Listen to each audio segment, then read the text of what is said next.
नमस्कार दोस्तों, रामबाण एकेडमी के YouTube चैनल पर एक बार फिर से आपका हार्दिक स्वागत है। भाइयों, इस बार आपका इंतजार कुछ लंबा ही हो गया। उसका कारण है नई क्लास शुरू होने में जो हमने टाइम खर्च किया है, उससे हमारा टाइम जो है वीडियो बनाने के लिए नहीं निकल पा रहा है। तो उसका क्योंकि काफ़ी दिन बाद क्लासेस शुरू हो रही है, तो अभी सिस्टम बनने में थोड़ा टाइम लग रहा है।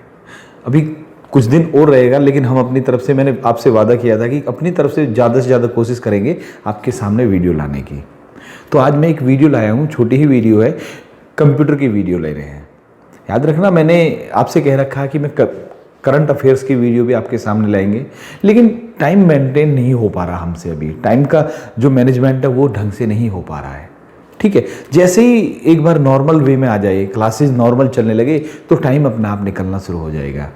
तो आज की शुरू करते हैं कंप्यूटर की। कंप्यूटर में मिक्स टॉपिक है आज का भाई, तो शुरुआत करते हैं भाई।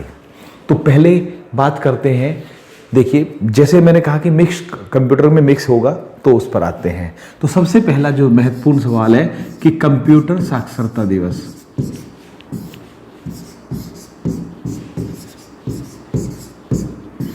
कंप्यूटर लिटरेसी डे कब होता है भैया? तो ये होता है भाई 2 दिसंबर को। कंप्यूटर साक्षरता दिवस या कंप्यूटर लिटरेसी डे भाइयों 2 दिसंबर को होता है। ठीक है, इंपॉर्टेंट है। इसके बाद चलते हैं, एक होता है विनजिप।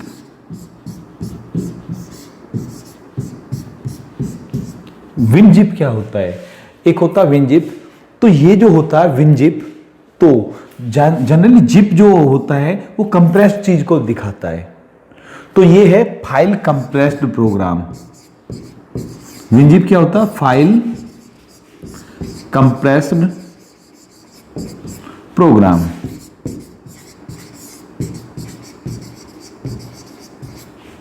ठीक है, कंप्रेस करने का मतलब किसी चीज को दबाना। मान लिया आपके पास कोई फाइल है और पता चला जी वो 500 MB की फाइल है। अब इतना ज़्यादा डाटा घेर रही है वो, तो उसको कंप्रेस करना है जिससे कि 500 MB वाली जो है 150 या 200 MB तक सिमट जाए। इसको कंप्रेस करना कहते हैं। तो विनजिप क्या है? एक फाइल पर कंप्रेस प्रोग्राम है। ठीक है भाई, आगे बढ़ते हैं। पैकमैन। पैकमैन नाम का एक कंप्यूटर रहा जो बहुत प्रसिद्ध रहा भाई।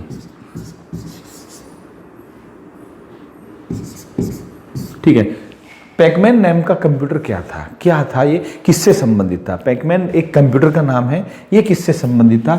ये गेम से संबंधित था, खेल से संबंधित था। ठीक है, पैकमैन नाम का प्रसिद्ध कंप्यूटर खेल से संबंधित था भाई। ठीक, आगे बढ़ते हैं। जब हम कंप्यूटर की बात करते हैं तो हमारे बहुत सारी एब्रिविएशंस होती हैं, तो कुछ एब्रिविएशन ले लेते हैं। जैसे पहली एब्रिविएशन है PDA। PDA का मतलब होता है पर्सनल डिजिटल असिस्टेंट। ठीक है, तो ये जो पाम टॉप होता है उससे छोटा मानिए, टैब से भी थोड़ा सा अलग मानिए, पर्सनल डिजिटल असिस्टेंट। जनरली कि जैसे बहुत सारे जो बड़े लोग होते हैं वो अपना असिस्टेंट रखते हैं, तो उसका काम क्या होता है? वो पूछते हैं कि भाई बताइए हमारे क्या क्या प्रोग्राम है, किसके यहाँ कहाँ पर अपॉइंटमेंट है, वो सारा मेंटेन करना होता है उन्हें कि भाई आज आपको यहाँ जाना है, कल आपको वहाँ जाना है, तो वो पहले ही बताते हैं। पर्सनल असिस्टेंट बोलते हैं, PA बोलते हैं जिनको। तो अब वो एक डायरी रखते हैं, डायरी में सारी चीज़ों को नोट करते हैं। तो एक डिजिटल डायरी होती है ये, जिसे PDA बोलते हैं, जिसमें हमारे बहुत सारे वर्क होते हैं जो ऑलरेडी शेड्यूल्ड होते हैं। तो उसे मतलब एक तरह से डिजिटल डायरी के रूप में भी इसे यूज किया जा सकता है। इस शब्द को ये छोटा सा एक कंप्यूटर का ही रूप मानिए, तो जिसे PDA बोलते हैं, पर्सनल डिजिटल असिस्टेंट। इसकी फुल फॉर्म पूछ ली जाती है कई बार भाई। ठीक है, आगे बढ़ते हैं भाई। एक और लेते हैं फुल फॉर्म में ही हम। हाँ जी, URL। तो URL की फुल फॉर्म है यूनिफॉर्म रिसोर्स लोकेटर।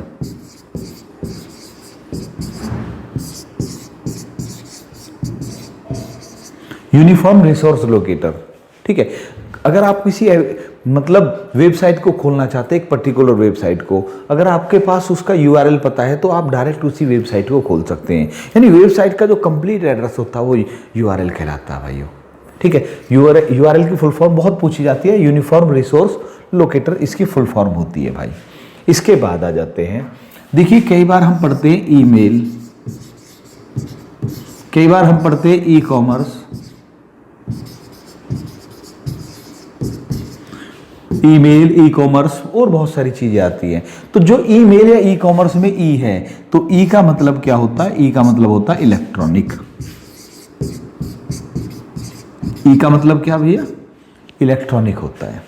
ठीक है, अब एक सवाल उठता है कि ईमेल का जनक कौन था, ईमेल के आविष्कारक कौन थे? तो ईमेल के आविष्कारक थे रे टॉमलिंसन।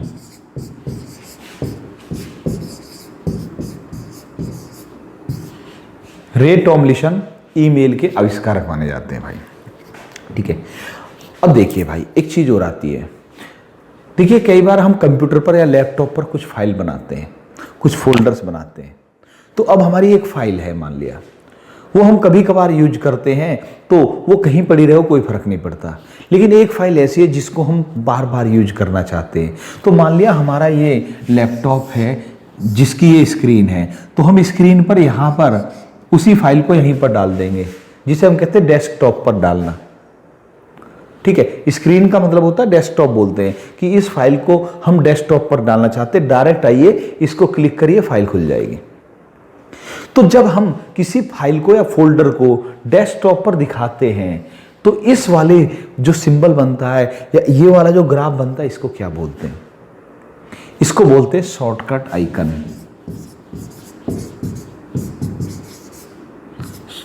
दोबारा से लिख रहा हूं मैं, शॉर्टकट आइकन। समझ में आ गया भाई? जैसे ही हमारी स्क्रीन होती है, स्क्रीन पर हम बहुत सारे फोल्डर्स और फाइलों को यहीं पर दिखा देते हैं, जो हमें ज़्यादा यूज करने होते हैं वो यहीं पर आ जाते हैं। जैसे कि आपका फ़ोन है, मोबाइल फ़ोन है, मोबाइल की स्क्रीन पर भी ये आइकन बने होते हैं, तो ये शॉर्टकट आइकन या शॉर्टकट कीज भी बोलते हैं भाई। उम्मीद है ये क्लियर आ गया होगा। ठीक है, आगे बढ़ते हैं। जैसा कि मैंने बताया, आज कंप्यूटर में हम क्या ले रहे हैं? कंप्यूटर में मिक्स कंप्यूटर ले रहे हैं, और मिक्स कंप्यूटर में हम सभी जगह से चीज़ों को उठाते हैं भाई। अगले सवाल आता है, एक है बेसिक। बेसिक क्या है? पहली बात तो ये करते हैं, बेसिक प्रोग्रामिंग लैंग्वेज है।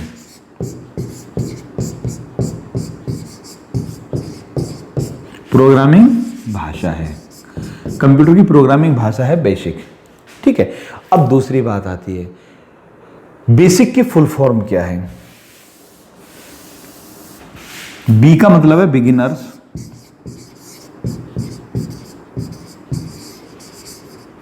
ए का मतलब है ऑल पर्पज,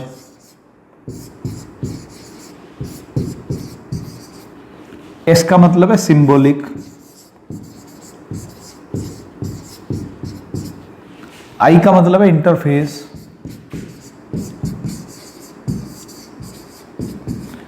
सी का मतलब है code. Beginners, all purpose, symbolic, interface, code basic की फुल फॉर्म है। ठीक है, बेसिक क्या है? एक प्रोग्रामिंग भाषा है जिसकी फुल फॉर्म आपके सामने आ चुकी है। अब बेसिक के आविष्कारक कौन थे? तो जॉन जी कैमी। बेसिक के आविष्कारक थे जॉन जी कैमी। ठीक है, आगे बढ़ते हैं। एक आता भाई, जब हम कंप्यूटर पे काम कर रहे हैं तो बहुत सारी फाइल्स ऐसी होती हैं जो हमारे लिए यूजलेस हो जाती हैं कई बार, तो हम क्या करते हैं? उनको डिलीट करते हैं। तो कोई भी फाइल को जब हम डिलीट करते हैं कंप्यूटर में, या कोई फोल्डर है हमने उसको डिलीट कर दिया, तो वो डिलीट होने के बाद कहाँ पहुँचता है? तो किसी भी फाइल या फोल्डर को जब हम डिलीट करते हैं तो वो सबसे पहले रिसाइकिल बिन में पहुँचता है। कहाँ पहुँचता है? Recycle bin. तो इसका मतलब क्या है कि सपोज कीजिए आपके पास कुछ कागज हैं, डॉक्यूमेंट है जो यूजलेस हो गए, तो आप उनको फाड़ देते हैं। फाड़ कर कहाँ डालते हैं? कि भैया एक डब्बा रखा होता है जिसमें आपने फटे हुए कागजों को डाल दिया। ठीक है, आप ऐसे थोड़ी कि घर में कहीं भी बिखेर देंगे, एक डब्बे में रख दिया। उसके बाद क्या होगा, अब जब तक वो डब्बे में है तो एक चांस है कि आप चाहें यार ये तो मुझे काम का था, तो आप उस कागज को वापस ले सकते हैं भाई। ठीक है, तो ऐसे ही रिसाइकल बिन में जब तक फाइल है आप उसको रीस्टोर कर सकते हैं। तो रिसाइकल बिन से फाइल को वापस लाने को क्या बोलते हैं, रीस्टोर। यानी जब हम फाइल को पहली बार डिलीट करते हैं तो वो रिसाइकल बिन में पहुंचती है, और रिसाइकल बिन में हमारी कोई काम की फाइल पहुंच गई है, हमें लग रहा है कि ये फाइल हमें जरूरत पड़ सकती है, तो उसको रीस्टोर करना कहा जाता है भाई। उम्मीद है ये भी क्लियर हो गया होगा। लेकिन अब जैसे मैंने बताया वो डब्बा होता है जिसमें आपने कागज को फाड़ कर फेंक दिया है, फिर आप चाहते हैं कि अब इसको बाहर पहुंचा दिया जाए, तो रिसाइकल बिन के बाद अगर आपको उसका यूज नहीं है तो उसको परमानेंट डिलीट कर सकते हैं आप फाइल को। ठीक है, आगे बढ़ते हैं भाई। देखिए इसके बाद जो आता है आधुनिक कंप्यूटर। आधुनिक कंप्यूटर पहला जो बना 1946 में बना। आधुनिक कंप्यूटर की शुरुआत 1946 में हुई। ठीक है, 1946 में कंप्यूटर की शुरुआत मानी जाती है, आधुनिक कंप्यूटर की शुरुआत भाई। ठीक, इसके बाद आ जाते हैं हम कंप्यूटर का जो हमारा कीबोर्ड होता है। तो कीबोर्ड पर बहुत सारी कीज होती हैं, जैसे फंक्शन कीज होती हैं। मुझे उम्मीद है कि मैं पहले भी इसके बारे में बता चुका हूँगा। तो फंक्शन की कितनी होती है भैया, 12 की होती हैं। 12 फंक्शन की होती है, F1 F2 F11 F12 तक होती है भाई, इन्हें फंक्शन कीज बोलते हैं। फिर मॉडरेटर की होती है, ठीक है, मॉडिफायर की बोलते हैं जिसको हम, मॉडिफायर की भी होती हैं। अब एक सवाल आता है कि इसमें एरो की कितनी होती हैं, कीबोर्ड पर एरो की। अब एरो का मतलब क्या है, ARROW, एरो। एरो मतलब तीर। तो अगर आप कीबोर्ड को ध्यान से देखेंगे तो उस पर कुछ इस तरह की आकृति बनी होती हैं, कुछ कीज इस तरह की होती हैं, तीर बना होता है जिन पर ये कर्सर को मूव करने के लिए प्रयोग किया जाता है। तो पहला सवाल बनता है एरो की से कि एरो की का प्रयोग क्या होता है, कि एरो की कर्सर को मूव करने के लिए लेफ्ट में जाएगा, राइट में, अप या डाउन, एक लाइन ऊपर एक लाइन नीचे के लिए प्रयोग किया जाता है एरो की। एरो की का प्रयोग कर्सर को मूव करने के लिए किया जाता है। पहली चीज तो ये हो गई भैया। दूसरी चीज सवाल ये भी बन सकता है एरो की संख्या कितनी होती है। तो कितनी होती है भैया, 4 एरो कीज होती हैं। एरो की कितनी होती है, 4। ऐसा भी सवाल पूछा जा सकता है कि एरो की कितनी होती है भाई। ठीक है, दूसरा भाई एक बहुत आसान सवाल जो इंपॉर्टेंट है, आईसी किससे बनती है। आईसी बनती है सिलिकॉन से। ठीक है, आईसी किससे बनती है, आईसी यानी इंटीग्रेटेड सर्किट सिलिकॉन से बनती है। और आईसी के आविष्कारक कौन थे, जैक किल्बी।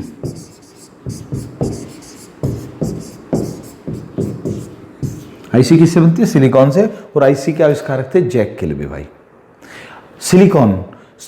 सिलिकॉन के लिए आप एक चीज और याद रखेंगे, सिलिकॉन हुआ, जर्मेनियम हुआ, ये क्या होते हैं, ये होते हैं सेमीकंडक्टर।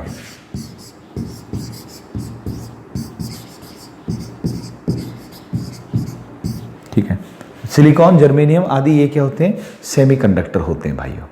आगे देखते हैं, जब कोई व्यक्ति प्रोग्राम बनाता, कंप्यूटर में प्रोग्रामिंग करता है, तो प्रोग्राम बनाते समय उससे कुछ गलतियां हो जाती हैं।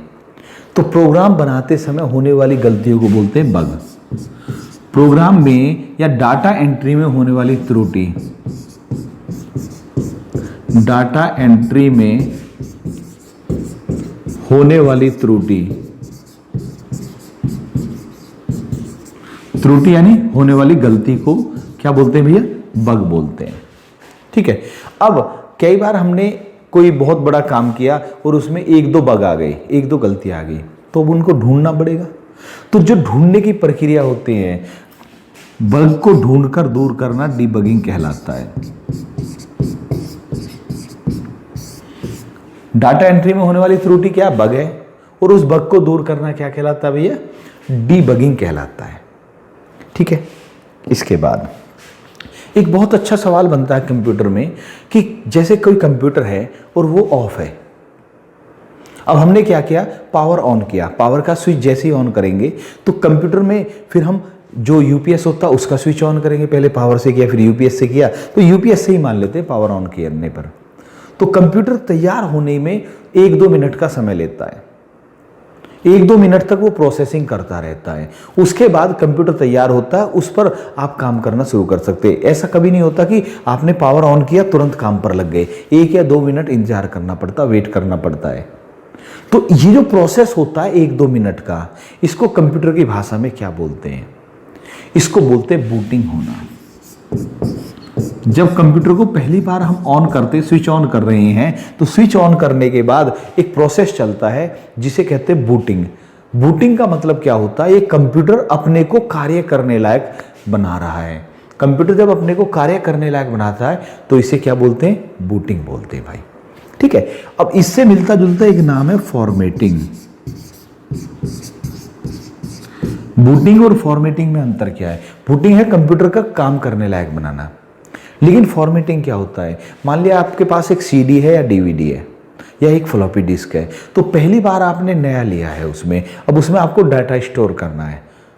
ठीक है, जब हम उसमें डाटा स्टोर करेंगे तो पहले उसको, जैसे सब मान लिया आपके को कोई कह दिया जाए, आप एक बहुत बड़े ऑफिसर हैं और आपसे ये कह दिया जाए, सरकार की तरफ से आदेश आए कि एक बहुत बड़ा खुला एरिया है, ये बहुत बड़ा खुला एरिया है जिसके इतने क्षेत्र में एक शहर बसाना है, आपको पूरे प्लान से बसाना है, आपको व्यक्तियों के नाम भी दे दिए जाएंगे, इस तरह से बसाना है कि जब भी कोई पूछे तो आप तुरंत उस व्यक्ति तक पहुंच बना सकें।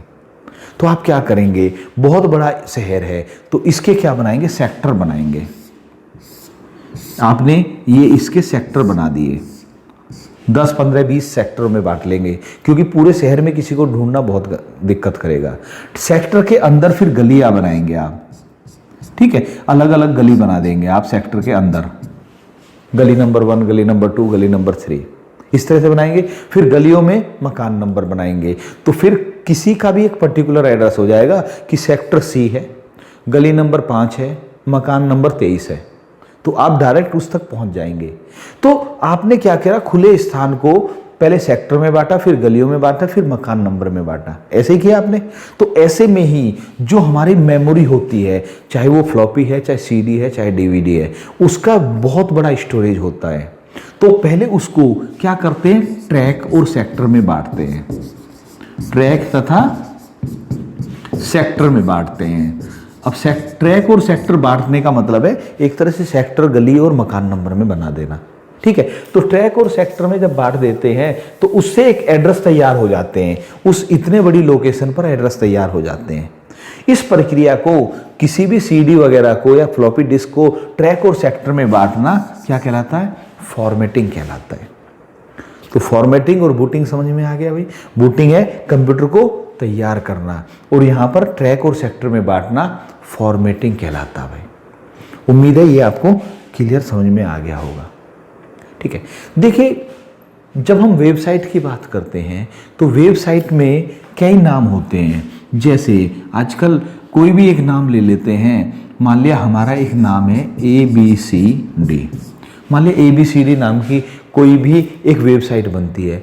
इस वेबसाइट के नाम के बाद डॉट लगा होगा और डॉट के बाद कुछ लिखा होगा, जैसे .com या abcd.in, abcd.edu। तो ये जो बाद में लिखे होते हैं इनको बोलते हैं डोमेन। इनको क्या बोलते हैं? डोमेन बोलते हैं भाई, डॉट के बाद जो लगा होता है। अब ये जो डोमेन होते हैं ये सब अलग अलग होते हैं। जैसे .com, कॉम का मतलब है कॉमर्शियल, तो जो कॉमर्शियल वेबसाइट होगी उसके बाद .com लगेगा, amazon.com, flipkart.com, ठीक है, reliance.com।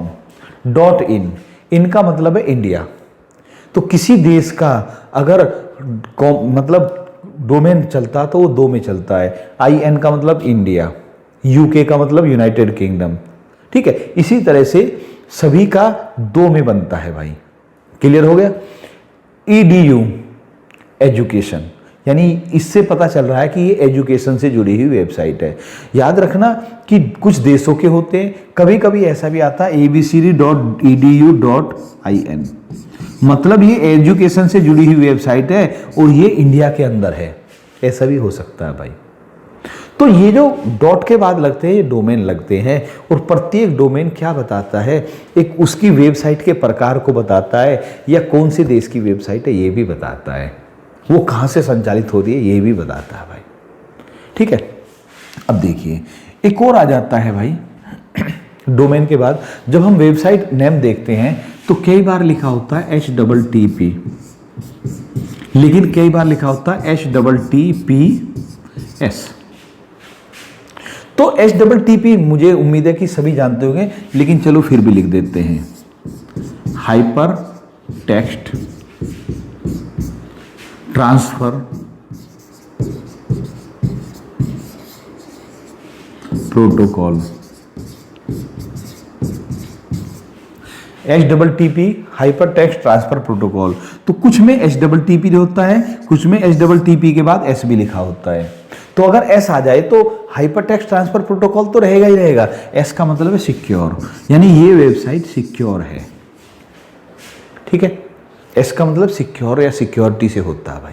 ठीक, दूसरा इसी से मिलती जुलती एक फुल फॉर्म और है, वो है HTTP के बाद आता HTML। इसमें भी HT का मतलब है हाइपर टेक्स्ट, M का मतलब है मार्कअप, L का मतलब है language. Hyper text markup language. ठीक है भाई, इसके बाद आ जाते हैं भाई हम, उम्मीद है ये क्लियर हो गया होगा। ठीक है, देखिए जब हम कंप्यूटर का आकार की बात करते हैं तो एक माइक्रो कंप्यूटर होता है, एक मिनी कंप्यूटर होता है, एक मेन फ्रेम होता है, एक सुपर होता है। माइक्रो और मिनी कंप्यूटर ऐसे होते हैं जिनको जनरली एक व्यक्ति ही हैंडल कर लेते हैं, लेकिन जब हम मेन फ्रेम और सुपर कंप्यूटर की बात करते हैं तो एक सुपर कंप्यूटर को एक साथ में बहुत सारे व्यक्ति हैंडल करते हैं। कंप्यूटर एक है, उस पर बहुत सारे काम एक साथ किए जा रहे हैं, तभी तो वो सुपर कंप्यूटर है। तो मेन फ्रेम और सुपर कंप्यूटर, मान लिया एक मेन फ्रेम कंप्यूटर है, एक व्यक्ति इसको यहाँ हैंडल कर रहा है, एक यहाँ कर रहा है, एक यहाँ कर रहा है। ये जरूरी नहीं कि फिजिकल रूप से उसी पर बैठा हुआ हो, एक उदाहरण के रूप में समझ रहे हैं, बहुत सारे व्यक्ति इसको हैंडल कर रहे हैं। तो जब कोई यूजर जिस माध्यम से मेन फ्रेम या सुपर कंप्यूटर को यूज करता है, तो जैसे कि अब हमारे पास पीसी है या हमारा लैपटॉप है तो डायरेक्ट खोलेंगे और डायरेक्ट उसको यूज करेंगे। लेकिन मेन फ्रेम कंप्यूटर और सुपर कंप्यूटर अलग रखा हुआ है, लेकिन यहां पर थोड़ी बैठेगा, इससे दूर कोई ऐसा लैपटॉप जैसा ही मान लीजिए, यहां पर वो यूजर को बैठाएंगे। तो जिस माध्यम से कोई यूजर मेन फ्रेम या सुपर कंप्यूटर को यूज करता है वो उसको बोलते टर्मिनल। यानी कि मेन फ्रेम या सुपर कंप्यूटर को यूज करने के लिए यूजर द्वारा किसका प्रयोग किया जाता है? टर्मिनल का प्रयोग किया जाता है। मेन फ्रेम और सुपर कंप्यूटर को प्रयोग करने के लिए यूजर द्वारा किसका प्रयोग होता है भाई? टर्मिनल का प्रयोग होता है। ठीक है, एक और चीज देखिए, जब कोई व्यक्ति प्रोग्रामिंग करता है तो पहले आप मान लीजिए कोई प्रोग्राम बनाना है, किसी को प्रोग्राम बनाने में उसे पता है कि उसके 10 दिन खर्च होंगे, दिन रात मेहनत करेगा तब 10 दिन लगेंगे उसको, तब प्रोग्राम तैयार होगा। अब इतना बड़ा प्रोग्राम बना रहा है, इतनी मेहनत करेगा, तो वो ये चाहेगा कि भाई इसका पहले कच्चा काम किया जाए जिससे कि बाद में कोई दिक्कत ना आए। तो वो क्या करता है कि पहले प्रोग्राम के बारे में सोचता है कि अगर मैं ये करूँगा तो गलत तो नहीं हो जाएगा। तो प्रोग्राम को पहले वो चित्र रूप में निरूपित करता है। किसी भी प्रोग्राम को वो क्या बनाता है? चित्र रूप में समझता है, डायग्राम बनाता है। तो प्रोग्राम का जो चित्र बनाया जाता है भैया, उसे बोलते हैं फ्लो चार्ट। क्या बोलते हैं भैया? Flow chart.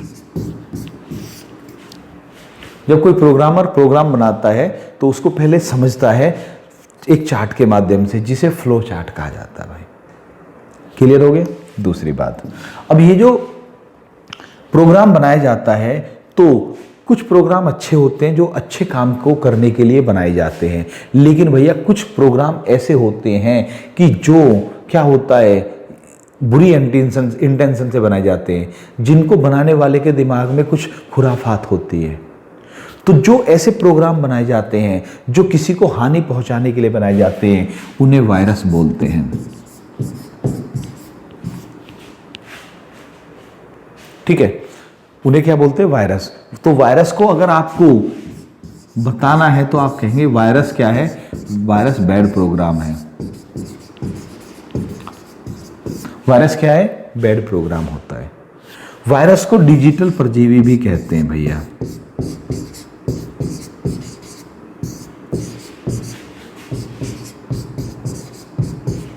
क्या बोलते हैं वायरस को? डिजिटल परजीवी भी कहा जाता है वायरस को। और वायरस कुछ नहीं होता, बैड प्रोग्राम होता है भाई। ठीक है, क्लियर है ये? ठीक जी। दूसरी बात देखिए, मैंने क्या बताया, प्रोग्राम से पहले फ्लो चार्ट बनाया जाता है, और अगर प्रोग्राम गलत है तो वो वायरस होता है। लेकिन प्रोग्राम होता क्या है? प्रोग्राम कमांड का समूह होता है। जो कमांड होते हैं उनका समूह होता है प्रोग्राम। यानी एक प्रोग्राम के अंदर बहुत सारे कमांड सिस्टमेटिक वे में रखे जाते हैं, बहुत सारे कमांड मिलकर एक प्रोग्राम बनता है। तो देखिए, कमांड मिलकर बनेगा प्रोग्राम, और प्रोग्राम मिलकर, बहुत सारे प्रोग्राम मिलकर क्या बनाते हैं? सॉफ्टवेयर बनाते हैं। बहुत सारे प्रोग्राम मिलकर सॉफ्टवेयर का निर्माण करते हैं। तो कमांड मिलकर प्रोग्राम, और प्रोग्राम मिलकर सॉफ्टवेयर। और अगर प्रोग्राम गलत इंटेंशन से बनाया जा रहा तो वायरस। वायरस को क्या बोलते हैं? डिजिटल परजीवी भी कहा जाता है भाइयों। ठीक है, यहां तक क्लियर हुआ? इसके बाद देखिए, अगर बात करें, एक सवाल आ सकता है आपके सामने कि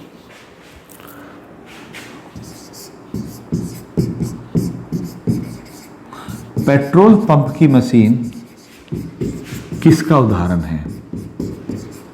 तो अगर आपसे पूछा जाए पेट्रोल पंप की मशीन किसका उदाहरण है, तो आप कहेंगे ये एनालॉग कंप्यूटर का उदाहरण है।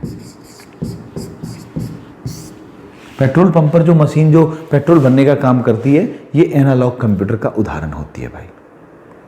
ठीक है, दूसरा एक और लिख लेते हैं।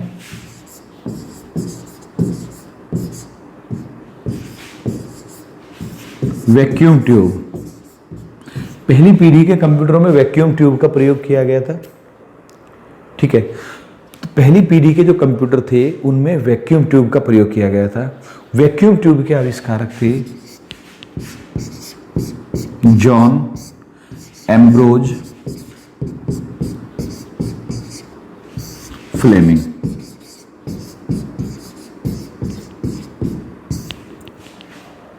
वैक्यूम ट्यूब के आविष्कारक जॉन एम्ब्रोज फ्लेमिंग थे भाई।